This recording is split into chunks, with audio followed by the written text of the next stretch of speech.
The real luxuries in life, the real measures of success is inner peace, living a life true to yourself, and having an impact in the world. Those things you can't always measure in a hard way like you can with status, money, and title, but they're the most meaningful. And it's what taught me that success and fulfillment are two different things. On paper, you could look very successful. The real question is, are you fulfilled inside? How would you describe to someone who doesn't know who you are, what you do now? What would be the simplest way you would describe it? So the simplest way I would describe it is this. Everything I do is built to awaken your imagination of what is possible so you can live a better story. How can I unlock more of my potential? What's the first thing they should be thinking about?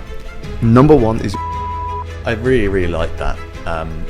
A lot of people are busy, but they're not really going anywhere. What's the importance of consistency when you're on this development journey? Consistency, it's the unsexy secret to success, right? If you can't be consistent in something, you're never really going to see the results. That is so true, that momentum builds in silence. If you use data consistently, it's really hard to lose. Is there one habit or belief that you've dropped, you no longer believe helps you do what you want to do?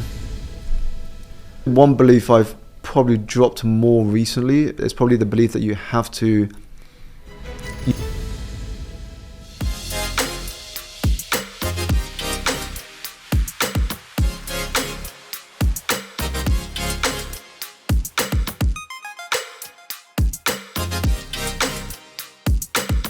So Simon, you often say the greatest investment we can make is in ourselves, but not all founders know what that means. What does it mean to you? For me, when I say the greatest investment you can make is in yourself, it's about your evolution. And when I think about your evolution, it's about learning. You know, so many of us, we go through formal education, we get the grades, we're forced to kind of prepare for exams. And once we leave formal education, you just have to look at the data on how few of us actually continue learning, actually continue reading, continue growing ourselves and continue evolving. So when I say invest in yourself, it's really in your education, to take control of your own curriculum, to follow what you're curious about. And that gives you the ability to adapt to whatever the world throws your way. What would you say to someone that has that curiosity, like you mentioned there, but maybe it's not in the exact thing that they're currently doing? Maybe they're in the car now, and they're going towards the office. They don't want to be there. Or they've got this business that's going in a slightly different direction. They're curious about something else. How do they explore that without sort of losing the path that they are on? Well, I would say if there's something you're curious about, and deep down you know what you're currently doing is not what you want to do long term, then just start to explore it softly first. I mean, everything begins with your curiosity. We don't wake up one day and go, Eureka, I know exactly what I want to do for the rest of my life. It might happen in TV or film, but it's rare to happen in reality. What actually happens is that you start to get curious about things. You know, you read a book, you go to an event, you listen to a podcast like this, and suddenly it gets you thinking about actually, you know, I want to read a book about this, or I want to watch a video about that. And so I would say just start exploring it in a very small way first and see where that goes. We cannot predict where things go in a month or year's time. And so just start small and just see what the next step is. I think it's going to be a theme of this conversation, right, where everyone is looking for the answer, but in reality we don't know the answer. So you just keep trying, going towards things that you like or you think will work for you, and just test things. Absolutely. I mean, we all seek clarity, and clarity in my experience and the journey I've been on comes less from overthinking and more from action, and specifically collapsing that gap between idea and execution. You know, it's very easy to get ideas. You know, you read a book, you get an idea. You go on holiday for a couple of weeks, you come back flush with ideas. But the difference is your ability to execute on them and to follow through with the things that you told yourself you're going to do. You know, we start every year with resolutions, and by the time we get to September, many of us haven't even started or made progress in any of them. And it's not about following through on what someone else told you to do. It's actually about being disciplined with following through what you told yourself you were going to do. That's such a good point. I wonder if we can explore that slightly. So you're completely right. When you go on holiday, you're on a beach for a week or two, and you get this energy, this motivation. I'm going to do this, this, and this. And as soon as you come back, usually it dissipates within 2 or 3 days. We've relocated over the summer for 2 months away from Dubai. We're traveling around, but we've not called it a holiday. We've called it a relocation because we've come here with purpose. We know exactly what we're doing. We know who we're meeting. We know why we're here. And my worry was, if you call it a holiday, you'll lose that. You'll lose that motivation. You'll lose that pathway. So for you, what is it that gives you that motivation when you're on a holiday? What's happening to you to start going, I can do more? What's happening there? Well, for the average person, what happens is that you are disconnecting yourself from the everyday. So let's say you are doing something you hate. You don't want to do what you're doing for the long term. So when you go on holiday, you're taking yourself out of that experience. And so you're doing something that puts you in the present moment. You're somewhere different. You're in front of the beach or the ocean or in nature. And so it allows you to connect with yourself. And for a lot of us, we don't do that enough. You know, we're so busy. We're caught up in overthinking. We're caught up in everybody else's demands, but we don't give ourselves the space to connect with ourselves. You know, Rumi had this beautiful quote that said, the quieter you become, the more you can hear. And the reason that's so powerful is because the longest journey we make as humans are the inches from our heads to our hearts. We have dreams put in our heart for a reason, but so many of us suppress it. We ignore it. And when we go on holiday, because we're in the present moment, because we have that space to reflect, we're actually becoming more in tune with our true self. We hear those whispers, we hear those voices saying, you know, you could be doing more. You know, you shouldn't be doing this. You know, when are you going to start taking action on those dreams that you have in your head when you fall asleep at night? We hear that voice, we give it space. The challenge is building our life around those answers when we go back home and have finished our holiday. I think it's so powerful. I mean, we've been in London for a week and we've been around a mix of people, founders, entrepreneurs, but also people that are employed and we've known for a long time. And London's an interesting place because it's so busy. There's so much going on. People are moving. They're not looking at you. They're going through. And to some of these people, we've been said, you know, they're talking about their stress and what they're up to. And we just keep saying, why? Like, why? Have you actually thought about why you're doing this? And they don't like it. They're sort of retractive. They're like, oh, I have to. And I guess we're in a place of privilege as entrepreneurs where we do what we want when we want because we are on this mission, whatever. But it is interesting just to step back and now and again just question people and just say, why are you doing this? Do you actually like this? Should you make a change for the better, you know? But what I'm interested in, Simon, is that you come from a world of finance, data, KPIs, pressure. Was there a time when you started measuring things differently for yourself, which then led to a change in your life? Absolutely. I'm sure many can relate to this. I grew up with this mistaken belief that success was defined by my job title, it was defined by how much I earned, and it was defined by my status in life. And so when I went to university, it was all about how can I get a job that paid the most? How can I break into the industries that paid the most? With no regard to my mental well-being, with no regard to my health. And it was very much, you know, that's part of the journey. You have to make some sacrifices if you want to achieve these things in life. But as I've progressed and I've quit the corporate world and I've started running my own business and I've built my businesses and now I sort of write books and share my journey with other people, I've come to realize that actually the real luxuries in life, the real measures of success is inner peace, living a life true to yourself and having an impact in the world. Those things you can't always measure in a hard way like you can with status, money and titles, but they're the most meaningful. And it's what taught me that success and fulfillment are two different things. On paper, you could look very successful. The real question is, are you fulfilled inside? That for me is a real measure of long-term success. Yeah, I love that. I actually saw a quote from, I'm going to get his name wrong. There's a guy, a Diary of a CEO, and there's the monk. The down monk. Okay. And the quote is something, he's just basically talking about, Stephen says something like, what makes you happy? Or are you happy? And he says, I don't know. It's a really, really hard question for me. Yeah. Because I'm not optimizing for happiness. I'm not optimizing for peace. Yeah. Which I think is so powerful because it's really hard to define what happiness is. And it's so different for all of us.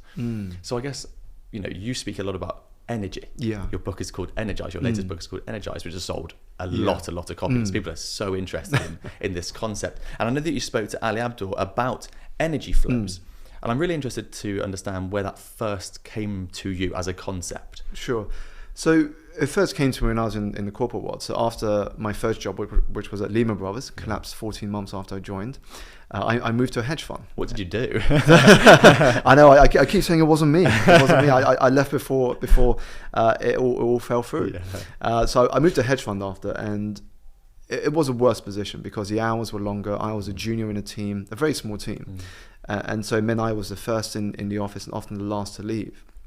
And I remember about a year into this job, the hours were really starting to take its toll on me. Because even when I left the office at night, there was often client entertainment. I want to take a second to speak about our sponsor, Pith and Stem, who we are thrilled to have on this journey with us. As someone who is always looking for ways to improve my healthy hustle, Pith and Stem's drop-top desk stood out to me as the best full work-from-home solution on the market. The world of work from home is changing, and a laptop or screen perched on your lap or dining room table isn't enough anymore. It's imperative that we have a solution at home that matches our productivity station that we can have in our office. But of course, homes weren't made to be worked in, and not all of us want a dedicated study. That's why I'm so happy that Pith and Stem created this perfect solution. They designed this desk with both the needs of the professional and their home in mind. It's perfect because it allows me to have a full productivity station that suits my needs and helps me get the most out of every minute that I spend at it, not only so I work comfortably, but that I actually enjoy it. And the best thing about DropTop, I can close and lock it at the end of the day to keep work and home separate. And it looks awesome on the wall. You can get your DropTop desk anywhere in the world from pithandstem.com, or just Google DropTop and you'll find it pretty quickly. Yeah, you had to go out, entertain clients. There was lots of parties, especially towards the end of each year as you got into the Christmas season.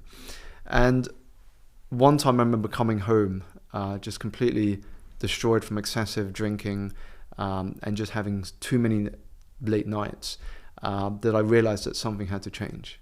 I was standing to not only lose myself but my relationship at the time I was in, and also any sense of a meaningful future. And at that point, I realized my physical health at that point was the first place I had to start. I wasn't getting sufficient rest, I wasn't exercising, and I was surviving on takeaway and junk food. Whatever I could cook the quickest went down into my stomach. And that was the first thing I had to address. And so I deliberately resigned from that job in order to move into, still within finance, because I didn't know much else at the point. So I moved to a job within finance which was more research focused, which gave me some time back, which was more sane hours, and allowed me to just start to explore what I wanted to do long term. But the fact that I could begin addressing my sleep, I could start addressing my nutrition, and I could actually have time to exercise and move my body, that was for me the immediate first step. Because as soon as that happened, I started to get energy back. You know the feeling when you've had an intense gym session and then you come out, and the more frequently I did that, the more I started to think, what else could I do? With this energy, how else could I start thinking about my future? That kind of gave me the baseline level of energy to start making changes in other areas of my life. What do you think moved the needle the most? So you mentioned a few things there. You've got the gym, the nutrition, the sleep. Do you remember there being one thing which was the foundation of everything moving forward? I think it was a combination, but I would probably say it's the gym, regular exercise, because I find that when you move your body, it's kind of like the domino effect in action. When you go to the gym, when you start prioritizing your health, then you naturally want to sleep better. Then you naturally want to eat better. You don't want to waste all the effort of going to the gym or running outside or swimming or cycling by eating junk. It makes you go, okay, now I've done this workout, I need to fuel correctly. I need to feed my body correctly. Okay, if I'm going to make the class tomorrow morning, I've got to sleep earlier.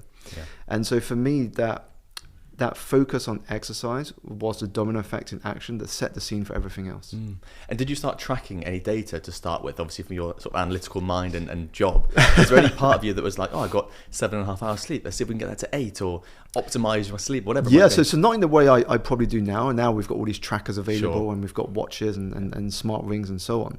But back then, none of these things existed. So for me, it was all about feeling. Okay. I knew that if I woke up in the morning and I felt already exhausted before the day had even started, there was an issue. There was an issue.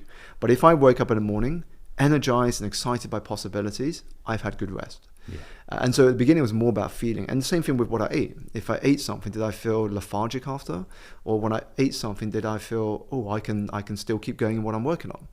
And so I was just going by feeling at the beginning as a way of just trying to understand myself. Trying to understand what gave me energy, what drained me of energy, and how I could optimize for that.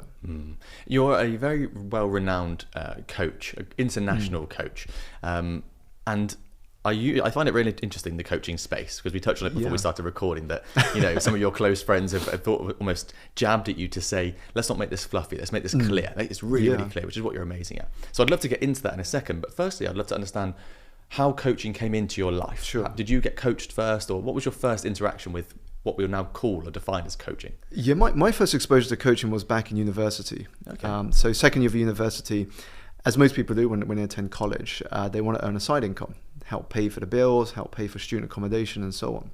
And I looked at a lot of my friends and they would be getting jobs in supermarkets and shops and doing some services for companies that were marketing products and services.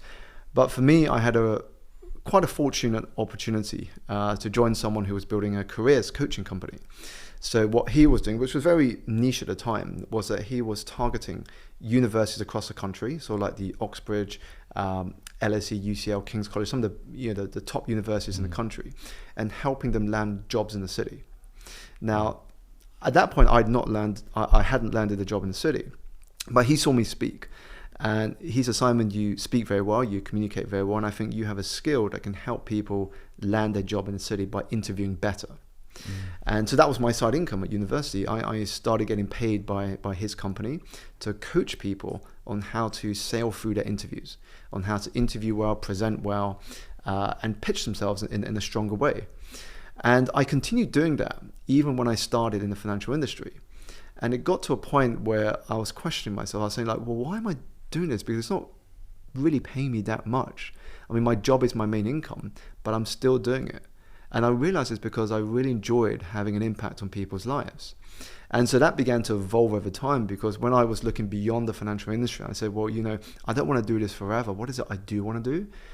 And I didn't know at the time. I was still learning about business and entrepreneurship, but it kept coming back to the fact that I enjoyed helping people. And I was still doing this coaching thing on the side, even though I didn't have to.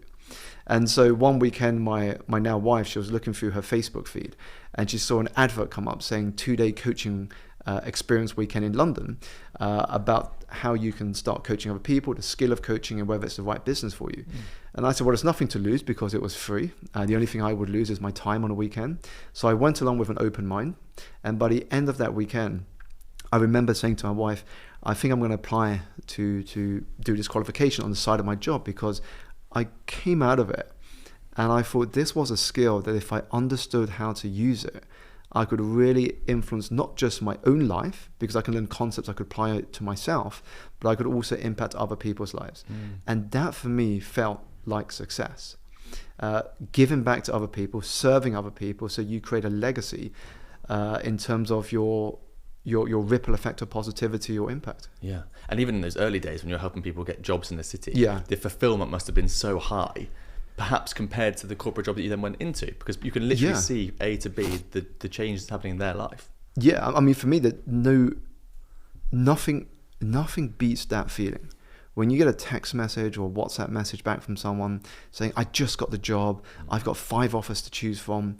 I mean, that was an incredible feeling. And part of it was like, well, what else could I do with this skill? And that's what kind of appealed to me about the industry of coaching. How would you describe to someone who doesn't know who you are, what you do now? What would be the simplest way you would describe it? So the simplest way I would describe it is this. Everything I do is built to awaken your imagination of what is possible so you can live a better story.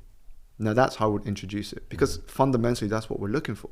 We're looking for meaning, we're looking for a better path in life, and we're looking for meaning and significance and feeling like we're valued in what we have to offer. So that's kind of what I'm focused on. Yeah, I love that. So if someone's listening to this right now and they're like, okay, well, how can I unlock more of my potential? What's the first thing they should be thinking about? Number one is your environment. Literally the first thing you should do. I always say that the fastest way to make meaningful progress in any area of your life is to design an environment around you that makes it impossible not to succeed. And some people might hit back at me and say, well, what if I can't change my environment? Well, the fact is, you can always change your environment. Focus on the parts of your environment that you can change. For me, it started off with books. Those were my first mentors. So change what you read, change what you watch, change what you listen to. You have control over that part of your environment. Now, I know there's parts of the environment you cannot change, whether it's family, whether it's your colleagues at work, your boss at work, but you want to start with the things you can change, because what happens is, even if you can't change that part of your environment, by changing the parts of the environment you can control, you dilute the impact of that part of the environment that you cannot control. And if you dilute it enough, that feeds your mind with a vision of a better future. And when it's compelling and magnetic enough, you'll find a way to build a path towards it.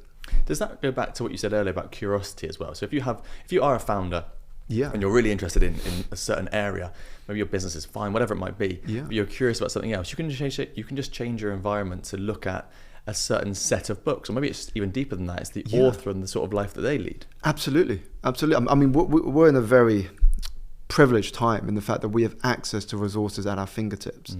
If you don't have the knowledge or the skill set, you can just go into YouTube. You can search for it, you can listen to a podcast, you can read someone's book, you can go to an event. It's at your fingertips. Information is out there. But information is just the first step. The second step is to apply that information. And the way to apply it is if you put yourself in an environment where people are naturally putting things into action every single day, taking action just becomes a normal habit to you. So why do you think at this time, like you say, when information is so readily available and it's so cheap, why do you think people are still spending so much money on things like courses, coaches, programs, things that have the same level of information but obviously delivered in different ways? What do you think the value is becoming for those people? This kind of reminds me of an experience I had at the beginning of my journey. I went to a Tony Robbins event, and I was at the front, and I was trying to understand the mechanics of how he ran his event. How did he start? How did he end? How did he interact with the audience? And there was this one lady next to me, and I said to her, "Is this your first experience coming to a Tony Robbins event?" And she said, "No, this is my 6th event I've been to. I love the impact. I love the energy." And I'm like, "Well, what do you do for a living?" And she said, "Oh, I'm still trying to work out what I want to do long term. I'm still trying to work out how I'm going to quit this job I hate to start my business." And part of me was thinking, you don't need to come to 6 events to make progress in your life. You just got to go to one, absorb the information, and put it into action. And so I think for a lot of people, they like the feeling of reading lots of books, of going to events, of signing up to loads of courses, because it gives you this feeling of, actually, I'm doing something, but you're not actually really doing something. And it goes back to the same thing that Denzel Washington once said in an interview. He said, a lot of people are busy, but they're not really going anywhere. So you can be busy running around in circles, but there's no progress being made. And so for me, you want to have a bias towards action. So nothing wrong against consuming, but your bias has to be towards creating. So 80% of your time creating, putting value out into the universe, and 20% consuming. Reading books, watching videos, going to courses. That's fine, but it cannot be what you do most of the time. It has to feed your action. It has to allow you to understand what's next in your journey. That's actually a really nice segue, because I really want to talk to you about this. I think you are a great example of someone who has consumed a lot in terms of mastermind, sure, but also books. You've got a great network, but you've also latterly become an incredible creator. So a couple of books. You've got the YouTube channel that's done really well. All your social medias actually do really well, and obviously all your keynotes. So how do you manage? Maybe I'll bring it back to data as well. How do you manage the data on consuming versus creating? Sure. So for me, creation has to be the priority each week. So every day I'm asking myself, what can I create that will add value to someone's life today? And I would look to create before I consume. A lot of people will consume before they create. And the issue is, if you spend all your day consuming, by the time you get to the end of the day, you don't have the energy to create. But if you start the day with thinking, what can you create? It's easier to consume at the end of the day when you just lie in bed and read a book. And so for me, it's how do I create something of value each day? And it could be as easy as send someone a voice note, write a post, write a newsletter article, put myself forward for guests on podcast shows. So how can you put your mindset in a creation-focused attention so that you're constantly thinking about creation? Because otherwise, people don't know what you do. And there's 2 parts of running a business. One part is the monetization part. How are you creating cash flow so your business survives? But the other side is how you're creating brand awareness. And over time, they feed into each other.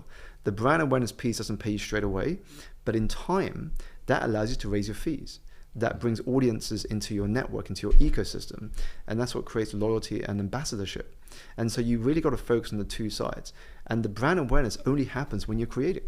When you're putting stuff out there. I mean, a lot of people say document in public. The reason people say that is because then you're inviting people into your story. People love being part of stories. But if they don't know yours, well, why should they? Why should they care? Why should they want you to succeed? But if you add value, if you create something that will take their life to the next level in whatever shape or form that looks like, then they will want to see you rise, but also they want to be part of your environment. How can I watch your videos? How can I buy your book? How can I download a course or a PDF or whatever it may be? Do you remember the first time that someone pushed you to do longer form content? Because before we started recording, we were talking about, you're becoming a master of longer form content, podcast, YouTube. But what I love about it is that you can't hide in long form content. I feel like in TikToks, Instagrams, 30-second videos, you can hide. You can be very good at editing. Long form, you can't. You can't get away from being untrustworthy or inauthentic. It comes across. I think long form is powerful, because I'm always reviewing and reflecting on the choices I make. And if you compare long form to short form, say TikTok or Instagram Reels, what's happening is it's quite hard to build trust because people are swiping through their smartphones and they might stop at your video, but the video is only about 15 to 45 seconds on average. And so they're watching it and on to the next one. And by the time they've gone through all of their scrolling, they probably forgot what they watched of yours. Whereas long form content, the average YouTube video I put out is maybe 10 to 15 minutes. Now, if they watch 5 to 6 of those videos in a row, that's nearly 1 hour spent with you. And so what I've noticed is that there's a high correlation between a YouTube video doing well and people signing up to your mailing list or people buying your book. It's because they're getting an insight into how you think, who you are, and the energy you have. And so for me, that's what I've seen when it comes to long form content. It's a far quicker way to build trust. Pause. Sorry, it's me, Freddie, interrupting myself. I just want to point out how well this guest is doing at building trust with you, the audience. They're adding value, they're giving inspiration, and they're hopefully educating you on a few different areas. You see, we're in a trust recession, and becoming a podcast guest is literally the best way to continue to build trust while so many are struggling. We've built a community of incredible entrepreneurs, all becoming the top most in-demand podcast guests in the world. And if you click some of our links below, not only have we got templates to help you become a top guest, we've also got a community that you can join to get yourself to where you want to be. Thank you so much for listening and watching these episodes. It feels like you're really part of the journey with us. And can I ask you one favor to help us grow even further? You may have noticed that we've been getting some amazing guests on. We've got more listeners than ever. But you can help us continue to give value to you by clicking that subscribe or follow button below. It helps us to show everyone else how well we're doing and therefore give you more value by getting bigger guests and take the podcast on the road. It takes you 2 seconds and it's completely free and it helps us more than you know. Now back to the episode. And so who was it that pushed you towards consume versus create? Was there a question that you were challenged on, or how did that start? Yeah, so with YouTube, I remember Ali was saying to me Ali Abdaal mentioned I should be thinking about YouTube because I had the ability to communicate. I was comfortable in front of camera, but I didn't know the platform.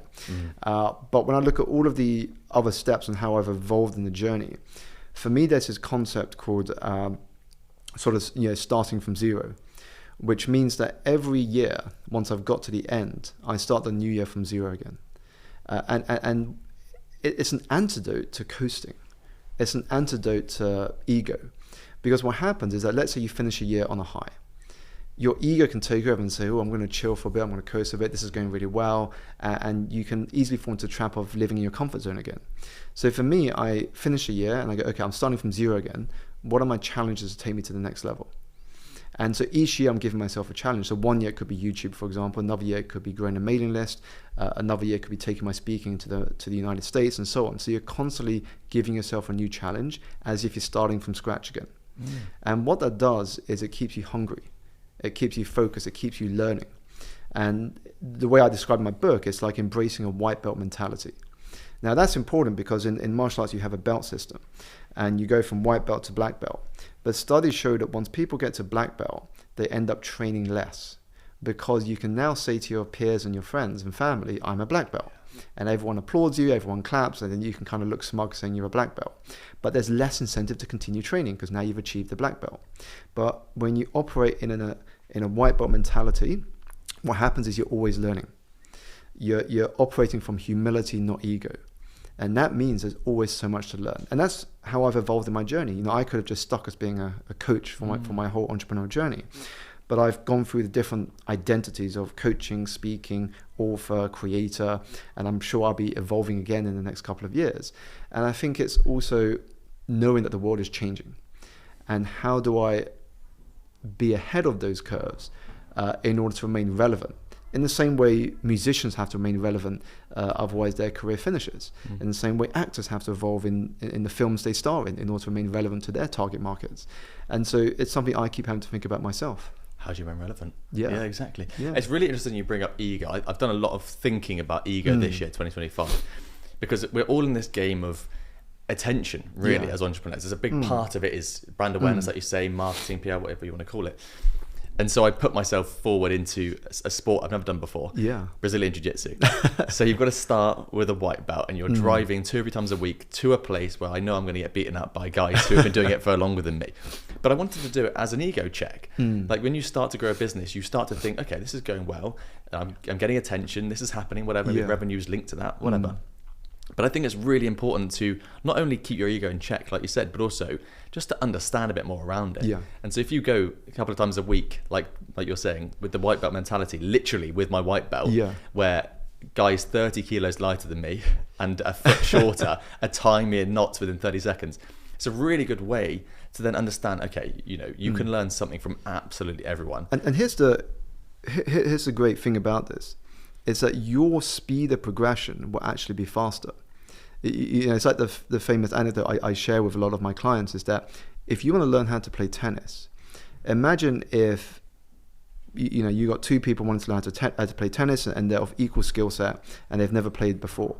If you have one person practicing with their uncle who plays casually versus the other who's playing with Roger Federer on the practice court, even though the second person is going to get beat 9 times out of 10, or maybe 99.9% of the time, that person is going to progress far quicker. Yeah. And so the pain of going through the losses, getting the hits, is actually toughen you up to grow quicker than the person who's just playing for their ego, to feel good. And so this is why, for me, it's important to put myself into positions where I feel uncomfortable, put myself into positions where I feel out of place, question why am I even in this environment? But that's good, because what happens is that it gets you learning a lot quicker. Yeah, 100%. Our mentor is a mutual friend, Dan Priestley. Yeah. I remember a few years ago, we first started our business. I was on a ski lift with him, and I've told this on the podcast Ski before. person of influence. Yeah, Isn't it? literally. Yeah. I was on the ski lift with him, and I was talking about my business and how we're starting, and I felt out of place. And he said the number one thing you need to do is get comfortable being uncomfortable. Yeah. And just keep getting in those rooms, because over time people will see the value and everything comes together, which is exactly what you're speaking about. And I know you're in the masterminds together, and you think on the same level. I mean, that's how I started. I mean, when I started, I didn't have any social media. I couldn't, because I started my coaching as a side gig. It was a side hustle on next to my full-time job. So I knew I couldn't really push LinkedIn because my employers would find out. I couldn't really push much social media because I had to balance the fact that I'm still getting paid in my 9 to 5, but I've got this dream of creating a business in the long term. And so for me, it came down to just putting myself out there offline, going to events and just pitching myself. And over time, I realized that my attention had to be focused on what I call the 3 C's. It was conversations, connection, and conversion. So I would ask myself at the end of each week, how many conversations did I have that week? And if I didn't have many conversations, well, how can I expect my business to grow? So it's how can I put myself into the right rooms to have the right conversations? And then how can I connect with these people? Because people only like you and trust you when you've got that connection with them. And then how can I convert them? And that's what I was focused on every single week, keeping a tally. How many conversations I have? Next week, how can I put myself in the right rooms to have more conversations? And how can I focus in those conversations to connect and then to convert? And that's all I focused on at the beginning. But the concurrent theme is that you're looking after yourself in all of these things. You've spoken about fitness, you've spoken about the strategy. I've heard you say before that the best leaders are the ones that lead themselves first. Yeah. So how do we actually go about doing that? What does that mean to you? So what that means to me is essentially you want to be making sure you are constantly growing, because you can only take people as far as you have gone. If I'm coaching people and my learning has plateaued, how can I expect to take people beyond where I've got? Because I'm at my ceiling. I can only get them to where I am currently at. But if I'm always growing, if I'm building my relationships, if I'm developing myself, if I'm evolving, if I'm trying new things, if I'm experimenting, then guess what? The people I coach or I mentor will then boast to all of their friends, I'm being coached by this guy. Look how he's growing. Look at his impact. Look at the influence he's building. I mean, they become proud to be your clients. And so what happens is you're leading by example. You're leading by leading yourself. And in turn, people want to be part of your journey. People want to be coached by you. People want to be mentored by you because they see the person you are becoming. It's so true. It's almost like, I think a lot of these things, especially in the coaching space, we don't think about them in the most simple terms, and it takes someone to help us to do that. Because if you look at personal trainers, for example, you probably want a personal trainer who's in good shape. Absolutely. It's a very obvious thing to say. Yeah. But I think in the coaching world, business side, we don't think like that as frequently. It's essential because we never used to think about it in that way. We are more now. Yeah. So, companies now have well-being committees. They have chief people officers, learning and development programs. And so now we're seeing more coaching and mentorship being introduced in the companies. And what's even better is seeing reverse mentorship. So we often think mentorship is someone who's really experienced, mentoring someone who's just joined a company or someone who's fairly young looking to become a manager. But now we're seeing it done the other way. The younger generation mentoring the older generation, because there's certain things that the younger generation know that the older don't. And again, it's having that humility to realize that anyone can teach you something. So I think we are in a very different place today. Coaching is becoming more valued. I think there's a guy called Atul Gawande, who's a surgeon in New York, and he did a great TED talk. And he could have talked about anything. He's a surgeon, he's worked with many patients, and he's become very successful. He's written lots of books. But the title of his TED talk was "Want to be Great? Hire a Coach." And it was based on his journey of thinking he had reached his peak. I'm doing so well, I'm sure I'm doing nothing wrong. And then he would be speaking to leaders in his field or outside his field as well. And they'll be saying how they had their own coach. So it got him thinking, do I need my own coach as well? So he went back to his school that he graduated from, and he asked one of his professors, can you come and observe me for a few operations I'm doing? And his ego kicked in and said, well, I can't imagine they'll be taking many notes after I come out of the operating theatre. And then when he came out, to his surprise, one of the professors that was observing had reams of paper writing down their observations and thoughts of how he could have done it better. And then he realized the reason that coaching is so powerful is because it gives us perspective. So often we're only seeing the world in one lens, our reality. Until we have different perspectives, we realize, actually, maybe I could have done it in a different way. Actually, I don't know why I've not been challenged on this before. So that's the power of coaching. It opens your mind to different perspectives because there's never just one way to do something. I often say that I like to be around people that frame themselves as lifelong learners. I think the best podcast guests are always the ones who are, I'm constantly learning. I don't like the ones that get to a certain point, then brand themselves an expert. And you can tell that they've sort of stopped learning. They're like, I know everything now. And clearly they don't, unless they're right at the top of their game, which is so unlikely. They don't. And even when you're at the top of your game, that isn't the ceiling. Because when you're at the top of your game, for me, it's about looking beyond your industry. And this is how people become brands. The examples I love using is Apple and Dwayne "The Rock" Johnson. So when Apple was classified as a company on the stock exchange, we classified them as a technology company.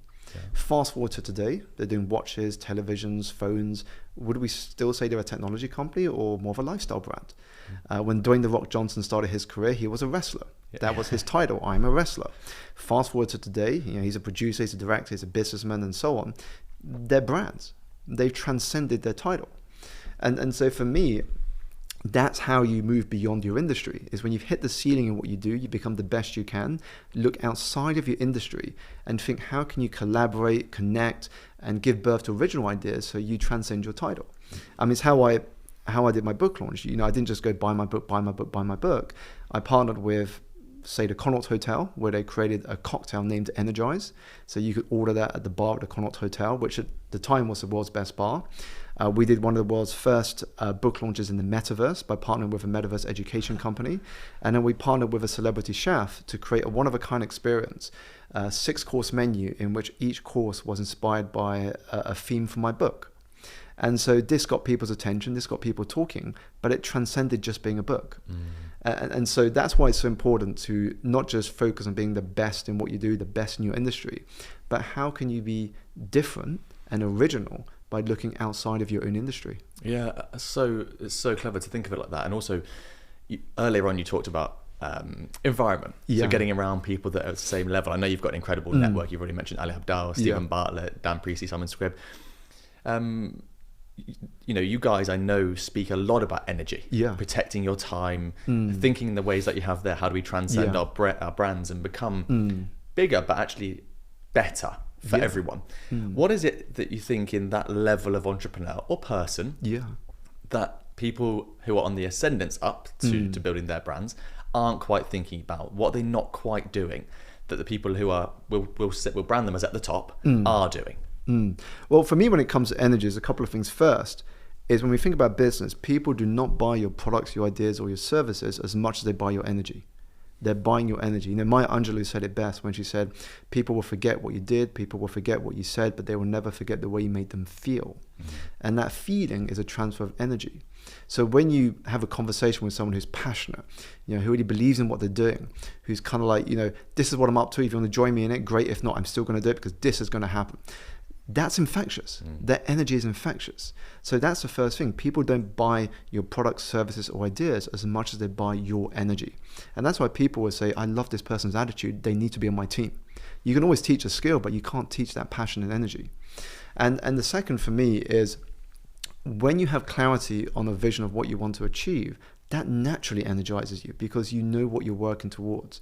You know why what you are looking to make happen, if it happens, is going to have an impact in the world. It's going to, you know, have a positive influence on people's lives. And when you have clarity on that, you just approach life so differently. You show up differently. And so you attack life with persistence, consistency, and patience, which is very different to being desperate and needy. So that's how energy plays a role in the way we show up. No one wants to work with someone who's needy and desperate. It's the worst, isn't it? So there's two things I want to touch on there.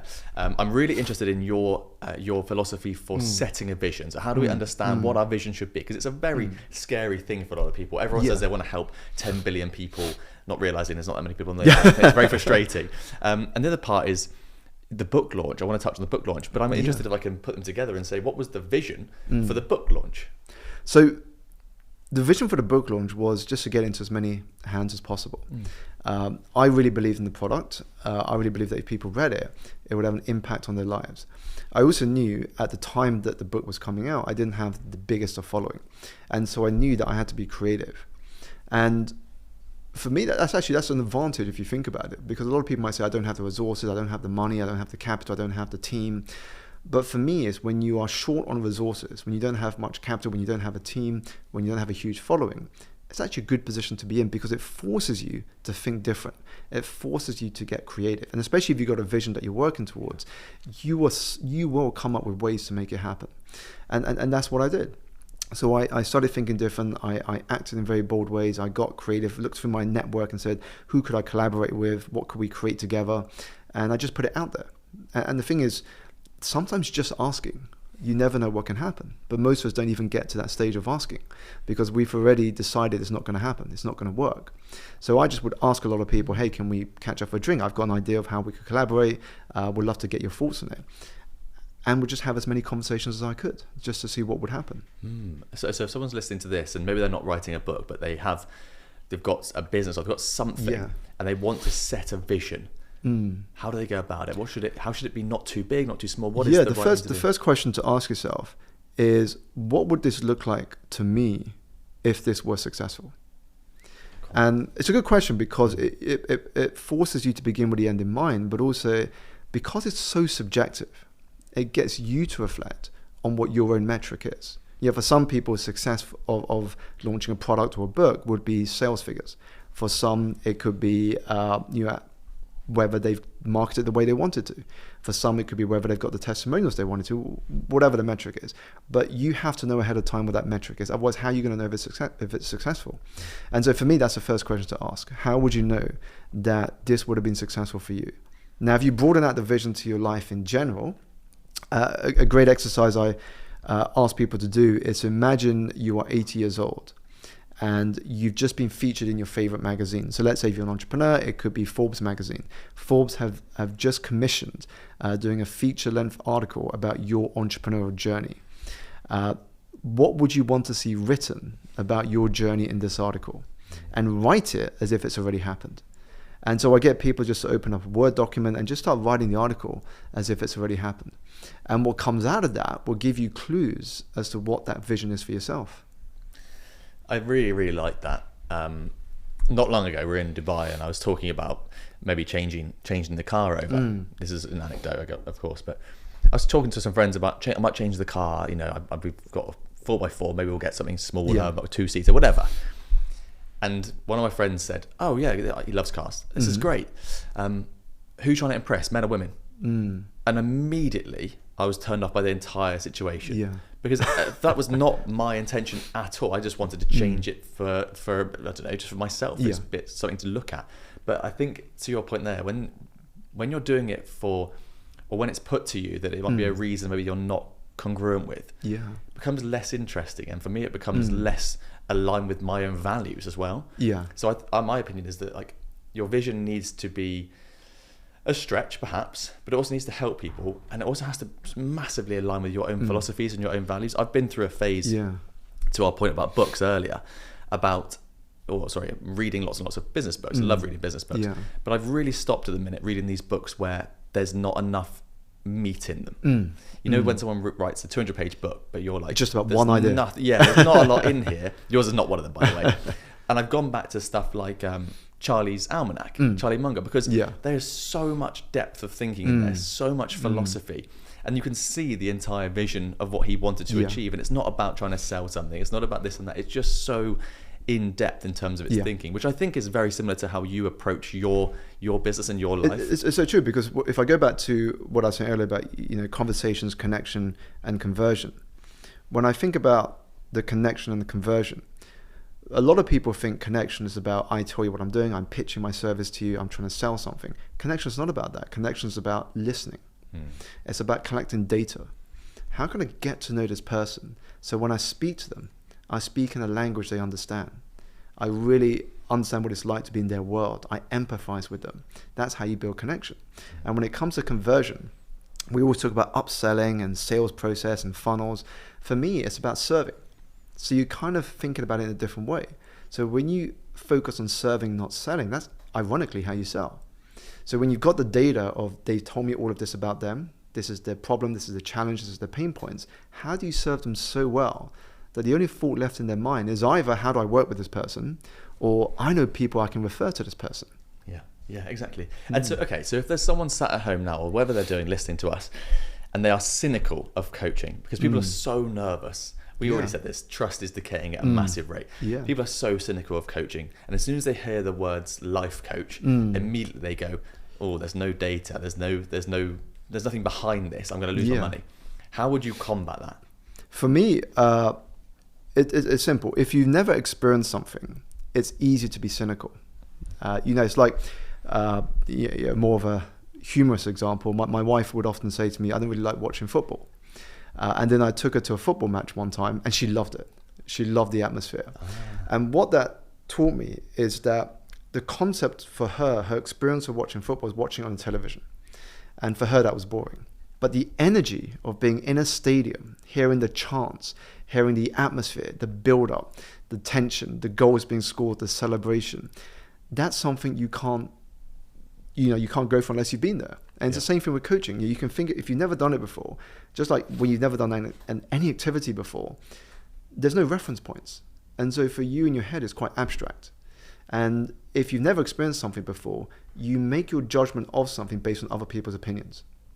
And so if other people have said, this didn't work out for me, or this, this is just not really a good industry to be in, then of course that becomes your understanding of the industry. That becomes your understanding of the profession. But if you expose yourself to it, so you can experience some of it, then you can make a more informed opinion. So for me, if you're skeptical, first thing, look at the people at the top of their game. There's a reason why CEOs and leaders have coaches and they have mentors. There's a reason why coaching is becoming more popular these days. Second is go and experience it for yourself. As I say, never judge something until you've tried it for yourself and you've gone through an experience of what coaching could be like. I think that is literally the best thing you could have said. I think it's so true that so many people, and for me, it's a real, it just repels me from people who won't try something.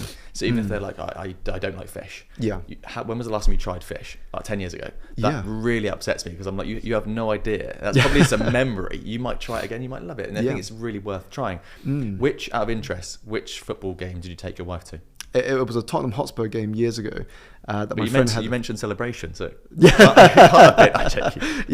my friend had the season ticket. It was a Tottenham Hotspur game, and it just happened to be a game where they scored 6 goals. Okay. I think this was when Mauricio Pochettino was a manager. Yeah, I remember. So they were going through like a golden age, I guess, where he got them to a very good position on the Premier League. So yeah, it was when they had a good flow, and they had, of course, they had Harry Kane back then, and so that massively helped them. But yeah, she really enjoyed the atmosphere. That's a great example. What do you think is what's the importance of consistency when you're on this development journey? Consistency, I mean, it's the unsexy secret to success, right? If you can't be consistent in something, you're never really going to see the results. Right. And that's, that we talked off air just now about my YouTube journey, and that's kind of what has happened. I knew ahead of time. I managed my expectations. I said that, maybe in 4 to 5 years' time, I'll reach 100K subscribers. But the key for me is to be consistent. Choose a frequency and stick to it. So for me, it was twice a month, and apart from maybe holidays or Christmas, when might be more family time, generally speaking, on average, I would hit twice a month. And I knew that the consistency was important because it would give me things to learn. After every video, what can I learn from it? How can I improve it? And that consistency would be important. In the same way that you can only grow your wealth if you're consistently investing in it or saving your money over time, because consistency allows you to tap into that compound effect. You can't benefit from the compound effect if there's nothing consistently being put out. And so that's been the case in every path I've taken. If I've been consistent in it enough, what happens, you tap into this concept where growth doesn't feel like it's happening, and it happens slower than you expect, and then suddenly it happens faster than you expect. And that's the power of consistency. It's like you can decide one day, I want to become fitter and healthier, and then you go to the gym, and then you start working out, say, 2-3 times a week. Most people after 3 months will look at themselves in the mirror and say, I don't have the 6-pack, I'm giving up now. But that's not how it works. You're consistently putting yourself out there, you're consistently putting in the reps, and then maybe 6 months, 9 months into it, you don't even notice what's changing. Somebody comes up to you and says, oh, you're looking a lot leaner these days. You're looking stronger. You've been working out. And then you realize it's happening. But you don't know when that happens. You don't know when that transition to the new identity happens. But that consistency, that putting in the reps, is absolutely important. Even on the days where you don't feel like it, if it's a tiny step, even if you're putting yourself out there, even a modified version, that's the most important thing. Yeah, it's so true that momentum builds in silence.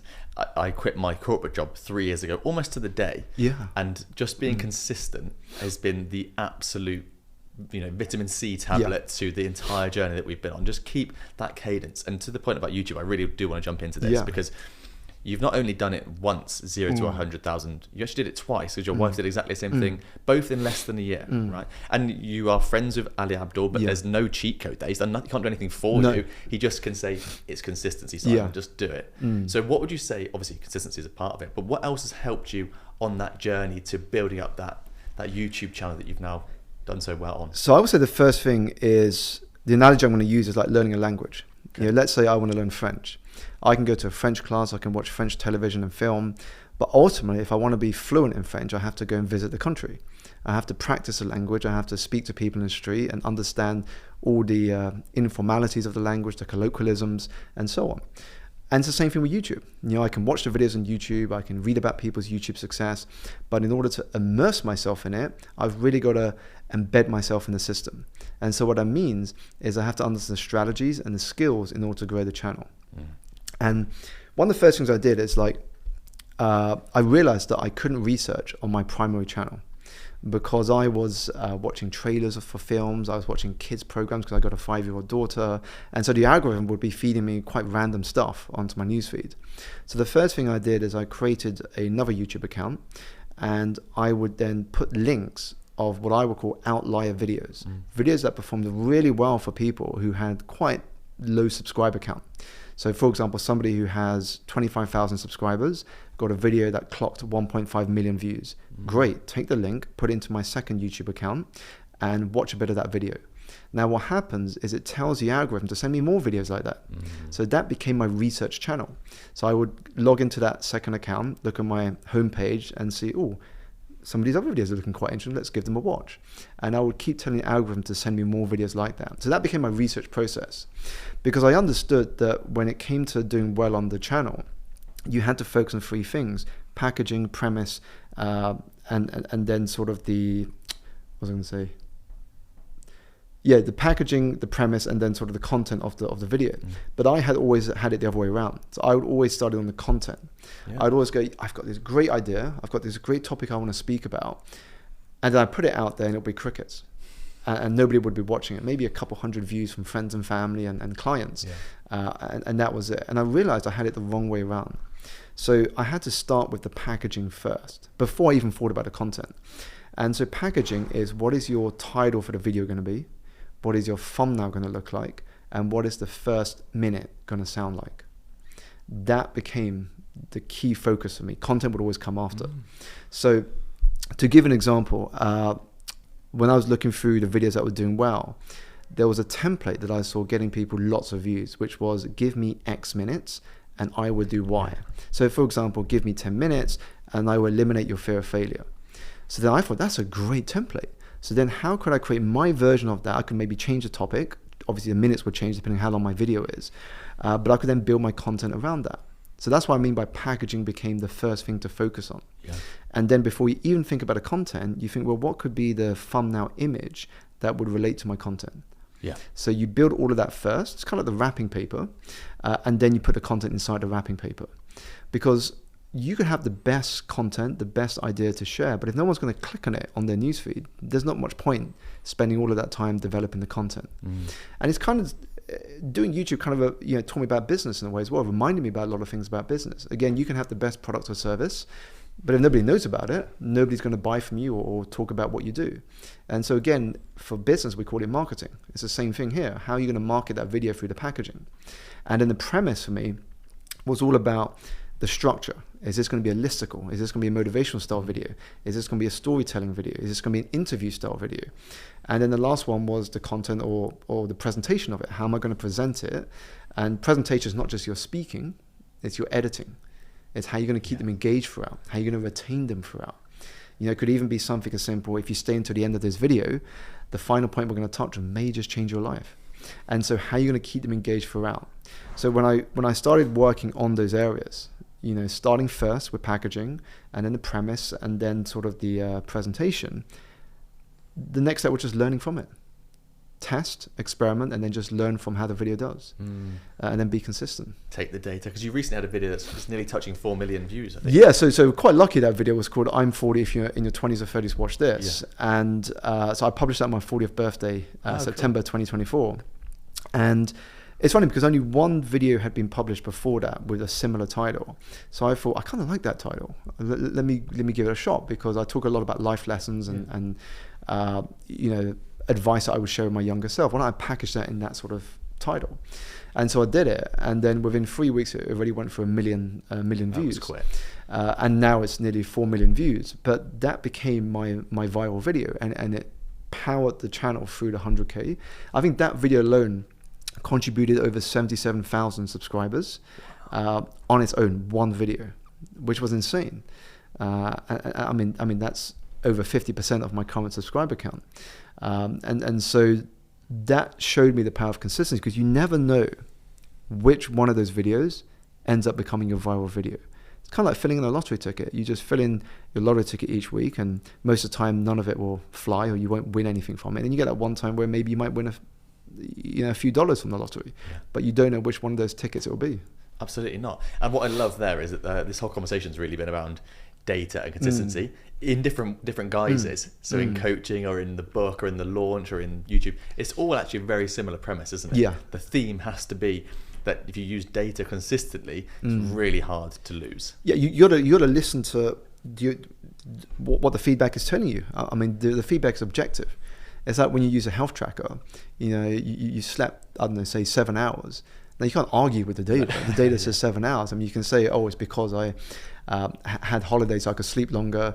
Or if it says 3 hours, while I was on the night out, I just couldn't sleep well. The fact is, whatever story you put around it, that's the hard data. you've only slept 3 hours or 7 hours. What are you going to do about it? Or maybe that's why you're feeling energized today, or that's why you're feeling drained. So data helps you understand what's working or what's not working, and how to pivot, how to adapt along the way. Since you turned 40, or in the last year, Yeah. is there one habit or belief that you've dropped that you no longer believe helps you do what you want to do? I would say one belief I've probably dropped more recently, maybe not specifically last year, but just generally, it's probably the belief that you have to, the hardest workers always win. I don't believe hard work on its own is going to drive your success. And the reason I say that is because I've been doing something over the years that I only came across in last year that there was actually a term for it. So I always used to call it thinking different, acting bold. But there was a book written by Alex Abdaal, I don't know if you've read the book, called The Third Door. No. And the essence of the third door is that when you go to a nightclub, there are two ways that you can enter that nightclub.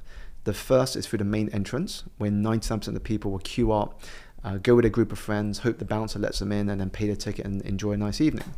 The second door is where the 1% go in. Red carpet entrance, celebrities, VIPs, influencers.